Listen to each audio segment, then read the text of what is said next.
This is it, people. This is what you've been waiting for. This is Everyday Celebrity Podcast. The podcast for everyday people with everyday problems, trying to find everyday solutions to accomplish everyday goals.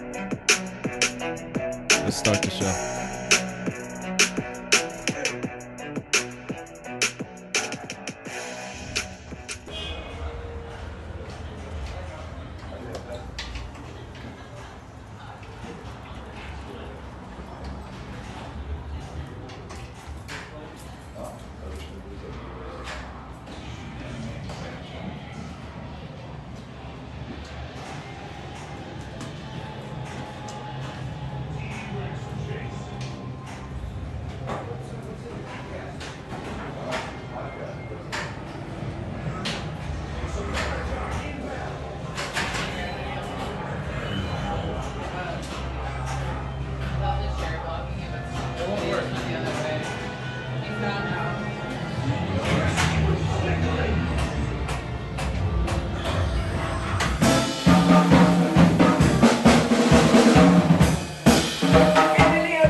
Why do you love this place?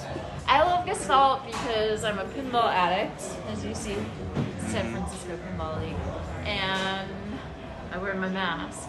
No, because it feels like a really awesome place in the neighborhood, and there's like tons of pinball machines. It's real, it's authentic, they have great beer, and Daniel, the owner, is always very welcoming, and I live right down the street, so it's just my place to go. So I love it, yeah. And what's your name? I'm Andy Galpern. Where can people find you on Instagram? And at Andy Galpern on Instagram, or at Andy Galpern on Twitter. ANDIGALPERN. Nice. And say, make sure you subscribe to Everyday Celebrity Podcast. Say that. Make sure to subscribe to Everyday Celebrity Podcast for the latest on the most awesome people in the neighborhood. Yeah. You. Welcome to another episode of Everyday Celebrity Podcast. I'm your host, Jordan Owandi, and we are on location.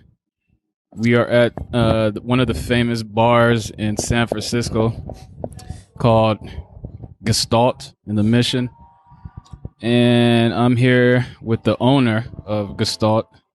Goes by the name of Daniel. Welcome to the show. Thank you, sir. Daniel is a little hungover. That's correct, right? Yeah, a little bit. Yeah? You had a wild night? Yeah, not too wild, but yeah. You know, it goes a little later than we should. Always here. Uh-huh. And yeah, we got to take it down a notch so neighbors don't call the police. Okay. Yeah. So we're located in San Francisco in the Mission, and you own this bar, right? Correct. Owned it since 2007. 2007? Yep. What was it before? It was a cafe called Cafe Macondo. So it's like a bookstore cafe. It was like, I was kind of considered a very like a socialist bookstore with Cesar Chavez on the walls, and yeah, it was a sleepy little bookshop cafe. Okay. And then somebody bought it and turned it into a beer and sausage spot, and then I bought into that and bought everybody out and took it over. So, and then you basically just got rid of the sausage. What's that? You got rid of the sausages? No, they're They'll be back. They're just temporarily gone since COVID. Okay. We'll have them back. We'll bring them back. Sure. It's part of our business model. I mean, it's kind of what our identity is. Sausages and beer, pinball. So is Gestalt, is that a German name? Yeah, it's a German term for, it kind of means, and there you have it. It's kind of the sum of the parts, right? Some of everything. I don't know. Yeah, something like that. Yeah. Are you German? I have German, Irish, English. Yeah. I didn't come up with the You didn't name. come up with the name? No. Yeah, I bought it. Somebody already done it. It's a theme, a German themed bar where you get your sausage and your beer at the bar. So there's no kitchen. It's just kind of done right, everything there right at the bar. So, yeah. Yeah, okay. So you bought this bar in 2007. Was San Francisco the same back then, do you think, as it is now? Yeah, it seems to have changed quite a bit. There's still a lot of still the same number of psychotics and schizophrenics walking around, but it's become a lot more gentrified, and all the cool kids seem to have gone over to Oakland because they can't afford to live here anymore. But that's been that way since the tech boom. Are you originally from San Francisco? I'm originally from St. Louis, Missouri. I went to school in New Orleans. I came out here. I graduated graduate school. That was in 94? 1994. 1994. Yeah. How was it like in 1994 when you got out? Were you like a culture shock coming from New Orleans? What's that now? Was it like a culture shock when you came out here from New Orleans? Yeah, completely different. Yeah. Less like it was nice to get out and shit. Yeah, it was not. Yeah, less rednecks for sure. It was nice to get the hell out of the South for sure. And get away from all the heat and humidity. So, yeah. What made you move over here? I did a postgraduate fellowship in healthcare management at the VA Medical Center in San Francisco. So, came out and worked about 10 years in healthcare, and then it's kind of a bull in a china shop. I got out of that. So I really had no business. No reason to be in a hospital unless you're a care provider or you're sick. Right? So I realized I had no business in a hospital. Just wasn't really, I had kind of muddle fucked my way into that career. Were you stealing drugs when you were working there? Was I still on drugs? Were you stealing like morphine and shit, Adderall when you were working there? No, I get those vibes from you. No, unfortunately, no. I didn't get my hands on any good drugs from the hospital. No. San Francisco provided all that for me. Okay. On the streets. Yeah. So you got into drugs when you came out to San Francisco? Yeah, pretty bad. I mean, I was into drugs anyway, but it just got worse. Yeah, kind of progressive. You know how they say drug addiction is progressive. Kind of did. Talking to the mic, Daniel. Huh? Talking to the mic. Yeah. So. Yeah, but yeah.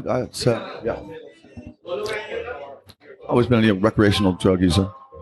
Whatever. Yeah. Okay. So,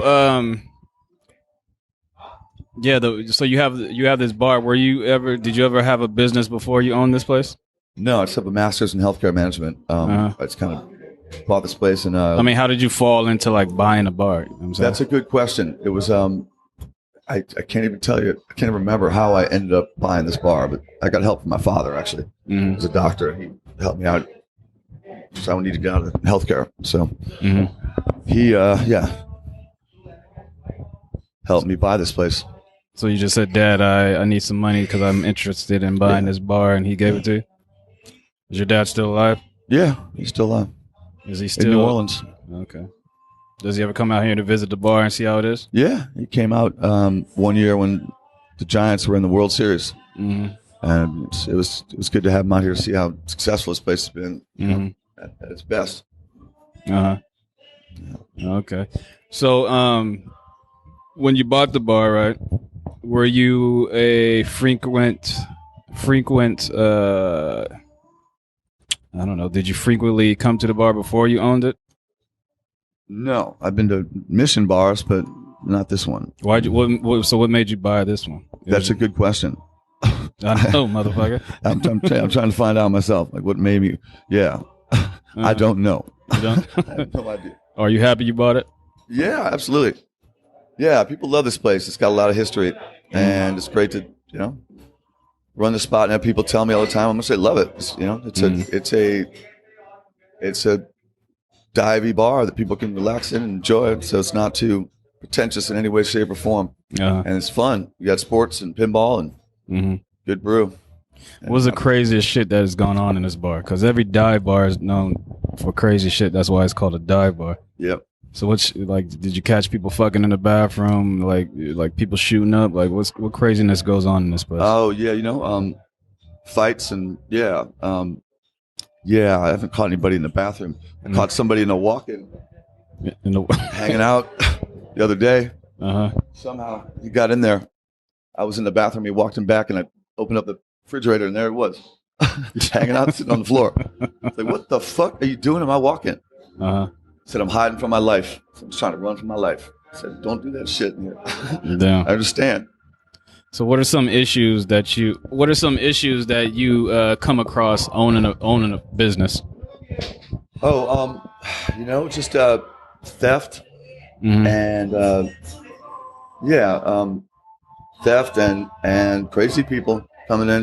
There's a lot of crazy people in San Francisco, and they can come in and shit themselves and grab somebody's beer and slam it and break shit and go nuts, and just got to deal with that. But if you don't like homeless people, you don't like crazy people, you shouldn't be living in San Francisco.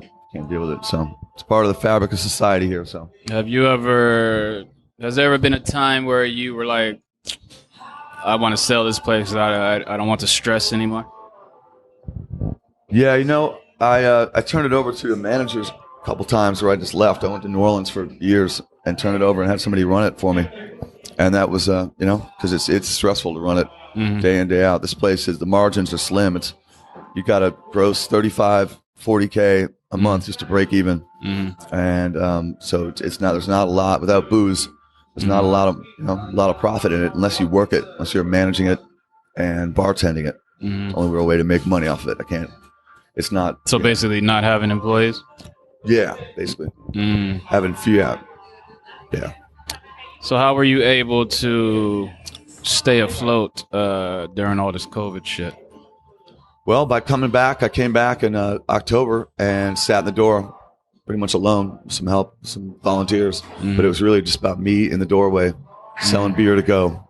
And lucky that I was able to do that because a lot of businesses couldn't afford to do that. They have kitchen staff or whatever that they couldn't run everything themselves. This is a simple enough operation that I was able to run it myself and stick it out, apply for grants, and just ride it out. Still negotiating with my landlord, try to figure out how to pay all the back rent he wants. Yeah.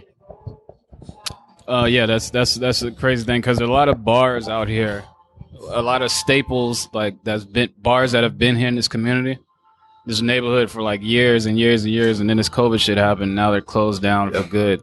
So it's like, and then I feel like there's going to be an influx of like big company people who come in and buy all these buildings out, and then they're going to like turn it into something else that it's totally opposite of what the mission is all about. Yeah, exactly. That's what you think? Yeah, pretty much. So it feels like they're trying to push out small businesses. Yeah. It's not. I don't feel like it's build condos and shit. Yeah. You know what I'm saying? Yeah. And yeah, I mean, I don't think it's a conspiracy. It's just a very convenient way, mechanism to get rid of small businesses, to shut them down, don't give them anything. Right? It feels like that's what we're doing, getting shut down and not giving any help. So it's frustrating, but it's a grudge match. It's personal. So I'm sticking it out.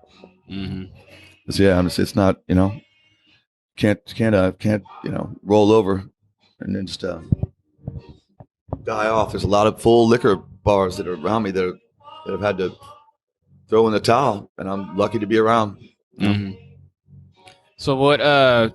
Tell me about your life growing up in where the fuck did you say you were from?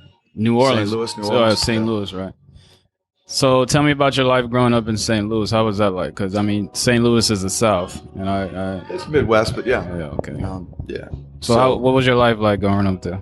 It was pretty standard, lower middle class neighborhood, and played a lot of soccer, smoked a lot of weed, drank a lot of beer, and pretty straightforward. Musical environment. My brother's a pretty accomplished musician. Taught me a lot about music, so it's been really, Is your brother really famous? important to the identity of this place is the DJs and the music we have coming through here. Is your brother famous? No, he's just he's an underground musician in New York. He owns a bar in Brooklyn and still does music, but yeah, wouldn't call him famous. Is he in a band? Yeah. Yes, sir. Is it Metallica? No, it's name of the band was Blind Idiot God. Oh, So look it up, check it out. nice. Instrumental, hardcore, and reggae. So you only have one sibling? Yeah. Are you guys close? No, not anymore. No. Yeah, What happened with that? he's a bit of a tyrant, so he doesn't really. Yeah, we don't talk much anymore. Mm. But that's another issue entirely. Yeah. Mm. So when you were in St. Louis, when did you move to New Orleans? I went to undergraduate school there in 1986. Uh, Yeah, so I graduated high school in 86 and went 86 to 94 to Tulane University. Okay. Yeah. Tulane. You came out here. I'm going to New Orleans Memorial Day weekend. You are? And we're staying Nice. close to Tulane. What district is that? What's that? What district is that where Tulane is? Oh, that's uptown. So Uptown. yeah, okay. it's uptown New Orleans. Have you been back It's to nice. New Orleans since you left? Yeah, oh yeah. I was living there the past 4 or 5 years. Mm. So I was not even living in San Francisco the past 4 or 5 years. Why'd you come back? Well, I came back because this bar was going to fail without nobody Oh, okay. left. Okay. So I had to. Basically, I was the only one that could save it. You know? Mhm. So it's been torture. Have you ever thought about investing in another bar, like something Yeah, in if New I had the Orleans? money, I would buy a liquor license for this sucker. But, Uh-huh. Yeah. So no, I would. Yeah, this is it for me. Mhm. Until you retire. Yeah. Yeah. Okay. Hey now. Yeah, it's all right. What's up? Pretty much. For podcast. All right. Whatever. Okay, that's Yeah. I have that too. So, yeah, if you guys hearing shit, we have customers walking in. It's a real vibe. So New Orleans, and so you were in school for college. You were in college, nursing school, Public health degree. public health degree. Yeah. And then now for something completely different. I own a beer and sausage bar. So what made you study public health? Was that your passion back in those days? Yeah, my father was a doctor, and he's always be sick people. You want a job, get a job in healthcare. Mm. So I motherfucked my way into a healthcare management degree, which I had no business in. It was a bull in a china shop. Mm. It sucked. Administration in healthcare was a nightmare. Yeah. Was your dad disappointed when you stopped? No. No. What kind of doctor is your dad? He's an oncologist. So he's a radiation oncologist. He treats cancer patients. Oh, damn. Radiation. So you guys are like some rich Southern family, huh? I didn't grow up. No, he was a scientist. He went to medical school at 38. So I was growing up. He made $17,000 a year when I was growing up. So he did not grow up rich. And he said, "No way." Yeah. Is he retired now? I'm assuming. Yeah, he's retired. He's retired last year. Oh, okay. Nice. What about your mom's? My mom died a couple months ago. She's 79. Okay. Yeah. All right. So you, so after you left school in New Orleans, how long did you stay in New Orleans until you came to California? I was there from 86 to 94. I came out here. I was here for 20 years. And then went back there for 5, and now I'm back. Came back out here in October. How old are you? I'm 53 years old. 53. So were you, when you around in the 60s? No, I was born in 1968. Yeah, 68. Oh, so you missed the whole hippie movement and all that shit? Okay. So when you came out to California, what was your plan? Work in a hospital doing managing clinics in a public hospital, public health. I did that for about 8 or 10 years. And somehow managed to ended up in this spot. Okay. Nice. So this And made every mistake you could make. about the bar? Yeah. Okay. Every single mistake you could make. Like more than once. What kind of Yeah. mistakes? What was the hardest thing that you had to learn? Hardest thing I had to learn? Not to do cocaine. At work? And then it's all over the place. And it's difficult. Not at work, but yeah, I mean, and yes, at work. Okay. In general. Just Did you end up getting addicted to cocaine? pretty much. Yeah. Are you still addicted to cocaine? No. No? No. But you do it here and there? Yeah, the quality of it is so bad. It's not worth doing it anymore. Somebody really ought to do something about the quality of drugs in this country. Yeah. Yeah, write your congressman. Exactly. So you were addicted to cocaine back in the days, and did that affect your business? Yes. Like were you still in the profits, like getting the coke? Exactly. That's the risk you run. Is this? You have a cash business in the mission, and you get addicted to cocaine, and it is you can ruin your business that way. It's not recommended. Yeah. But it was luckily survived it, and I left to try to get my act together. Yeah. How did you get your act together? Just had to again learn it all the hard way, and yes, my health was not. I couldn't survive doing it. Did you go to like rehab or something? Yes, several times. And so again, learning everything the hard way, and yes. Character building, to say the least. Yeah, okay. But people can still come in here and do some bumps if they want to, right? Yeah, people. Yeah, there's always that going on. So yeah, yeah, that's still allowed. Yeah, that's crazy. So explain to me the vibe of this bar. Like, why should people come to this place? Well, I mean, it's got a nice vibe. It's actually there's no hard alcohol, so it's. Yeah, that's weird. Why isn't there any hard alcohol? It's a whole different permit, and it's $250,000. So if you can find one, to get a permit to do to like sell whiskey and shit. Yes, you need a separate permit. Damn. We have a beer and wine license here, and and it's just sports, pinball, DJs, live music. And let's say if you have the permit for beer and wine, right? Let's say if you get a shipment of whiskey and start selling whiskey, would you get shut down real quick? Yeah, I would. But what's the chances of you getting caught though? Oh, you think it's big? I mean, I would never even try it. Or like people like patrolling bars and shit to see. ABC, sure, yeah. How many times has ABC been in here? They come through occasionally. We don't give them a real reason to. And when they come, what do? Just walk around? They walk around. Do they announce themselves? Say, I'm ABC. Yeah, they come through and they like some Nazis and let me see your papers. Oh, they want to see your papers. Just checking to make sure you're on the up and up. How much is a beer and wine permit? That was it's an $800 a year permit. That we got to redo every year. It's not a big amount of money, but the how much it cost originally, I don't remember. And then you need another permit to sell. Do you need a permit to sell them hot dogs and sausages and shit? No. I mean, you have to have the right setup. Health department has to come through and check out, make sure you have a clean operation. So you can't. Yeah. So our kitchen has to be, has to meet health code. What year do you think you had the best year owning this bar? Probably 2010. What was going on in 2010? 11, 13, 12, 13. Sports. We're lucky to have 3 different World Series and like 3 different NBA championships and 2 NFL Super Bowls at the city.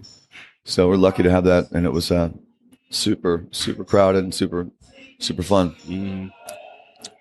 We were in one of the spots that was on the news for when the World Series. Oh yeah. So we had people outside watching our HD projector from the sidewalk, watching the game, packed the place, and it was a great vibe.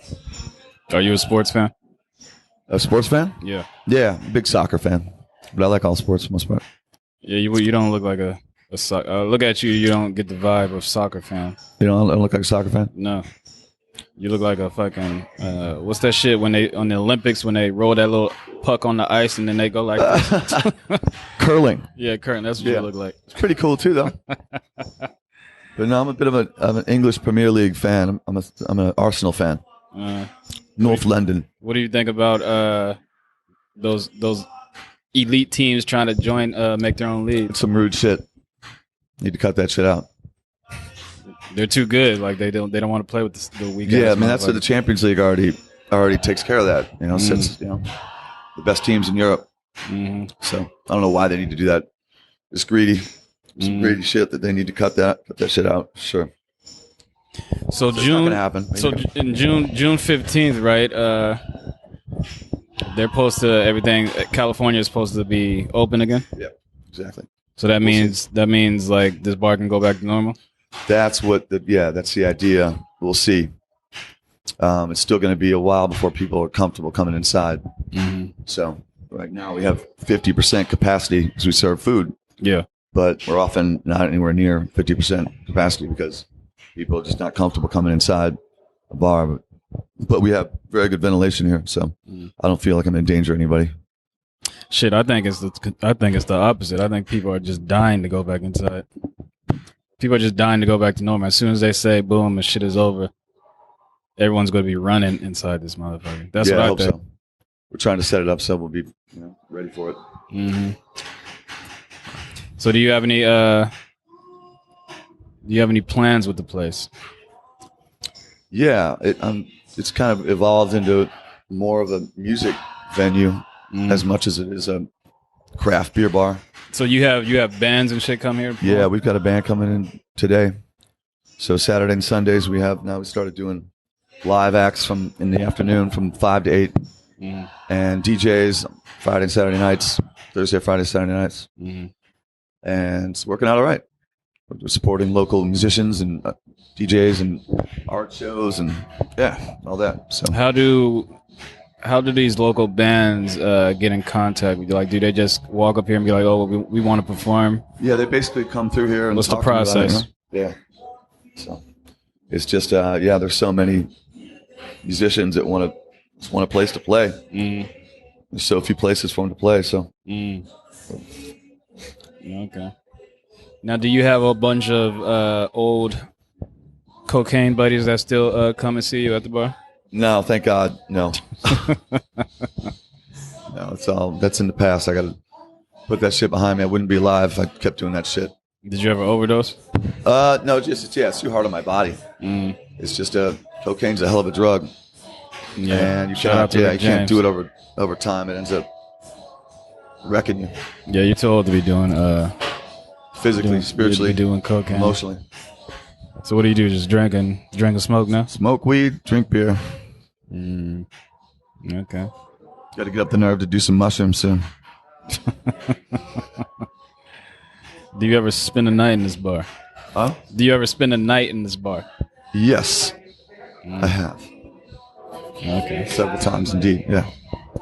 Are you allowed to have, like, strippers in this bar? No, I think that would be a great thing. Great addition to this bar would be a stripper pole. It's the next step. Is that something that you have to get cleared with the city to do? Oh, absolutely. Yeah. No, I'm not going to do that. But yeah, you have to have a permit to sneeze in this town. Damn, so, you got to have a permit for everything, huh? Permit for everything. It's fucked up. How can a middleman live? Yeah, the state of California is not the easiest place to run a business at all. It's one of the harder states to. It's more lenient in New Orleans? Yes. And Portland and almost everywhere else. It's easier to do what you want to do. What do you like? What do you like more about New Orleans than California? More about New Orleans? Yeah. The amount of live music and musicians and yeah, that is crazy because when I was in New Orleans, it seemed like every bar had a band playing. Yeah, that was a good thing. Yeah. There's a tremendous amount of live music and marching bands, second line marching bands going down the street randomly. It's a pretty unique spot. And and there's also a heavy African American vibe there that's not here that much anymore. Yeah. So it's definitely still. It's majority of the city is black. So it's completely, which is here. It's just not the case. It's mostly right. I mean, it's very diverse, but it's just not as significant. I mean, there's a history of African American culture here, but it's not, like it is down there. Did you dabble in Did you dabble in the black woman when you were in New Orleans? Did you fuck any black bitches in New Orleans? Oh, in New Orleans? Yeah, I did. Yeah, yes. Nice. Have you ever been married? No. I got my ass kicked by a couple of girls I was going to marry, and I decided not to get married. They might have done me a favor. Yeah, you seem like a toxic motherfucker to be in a relationship with. Huh? So you seem like a toxic person to be in a relationship with. No, me? Not so much. No? No, I'm pretty easygoing. But, yeah. Yeah, okay. What, do you have any children? Do I have any children? No. No? That's good. But kids like me. That's got to count for something. Are you mad that you don't have any children? I would like to have a kid. I would like to have had a kid. Yeah, I think I'd be a pretty good dad. But yeah, it's what it is. It is what it is. All right. So you had the bar since 2007. Yeah. It's 2021, and we're surrounded by bars and businesses right on this street. And you've been here for a long time. What? How do you feel when you see these other bars around you closing and other places opening up and shit like that? I feel lucky to still be around. I mean, I could easily have been closed. I mean, there's not a lot of reason why I'm here except that the bar's here, except that I came back from New Orleans to sit in the doorway and just ride it out, ride COVID out. That's what I've done. And people are thankful. They want to have this place around. The neighborhood really wants this bar around. So that's pretty much, and I need to make a living off it. So, yeah. Have you set up a GoFundMe? No, No, I haven't. I got a one state grant for $15,000. That was it. And then a PPP loan back in May that had to go to my employees, most of it. Yeah. So we're still trying to get money to try to pay back all the debt. We got about $100,000 in back rent and PG&E and old beer that I owe money on, all that shit. So I still got a lot of work to do. What do you mean you owe money on the beer? Huh? What do you mean you owe money on the beer? What's that? Invoices from beer we bought back in last March, so we couldn't sell. Sat there, got stale, and then the some of the distributors bought it back. Some of them didn't. So I still got to pay thousands in invoices, PG&E and rent. So yeah, it's gonna be a while before I make any money off this place. Yeah. If I ever do. Yeah. Well, I'm pretty sure you do. I'm pretty sure you would once things start opening. You just got to jazz up the place. The music is a good idea. Yeah, it'll I think that's going to be the identity people. of this place is DJs and live music. Yeah, because people love when you have music and beer. Hell yeah. Those are like literally the only two things that you need. Yep. That's it. And people will flock in. Yeah.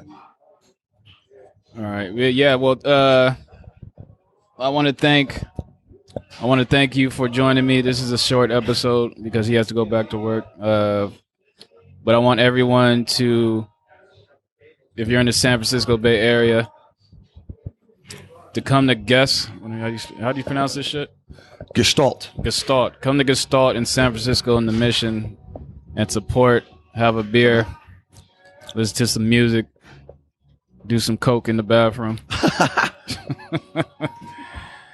And Just don't let me know about it. Yeah, and have a good time. Dan, you have any last words? Tell the people where they can promote yourself. Or tell the people where they can find the bar and if they have any questions. And we're here on the Vortex on 16th Street, 3159 16th.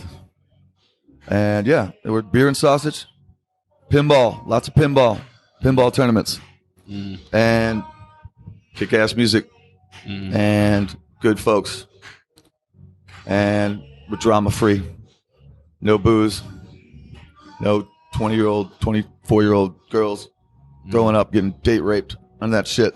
I'm not doing that shit here. I can't get that drunk. Yeah. So what's up, man? And yeah, we're supporting local artists and kick-ass beer. Nice. Kick-ass beer. Well, you don't got Blue Moon, do you? Blue Moon? Yeah, do you got Blue Moon? No, we got the Allagash White, which is what Blue Moon's trying to do. Okay. It's like a Belgian wit. So we got that style. Lots of wheat beer, German wheat beer, and Weissbier. And all kinds of good IPAs and, yeah, stouts and porters and pilsners and lagers. I know you got at least one bottle of whiskey back there secretly. Can I get a shot of whiskey? Not me. I will not admit to that. Shit. Oh, all right. Well, this is Everyday Celebrity Podcast. Thank you, Daniel. And we are out. Thanks, Jordan. You.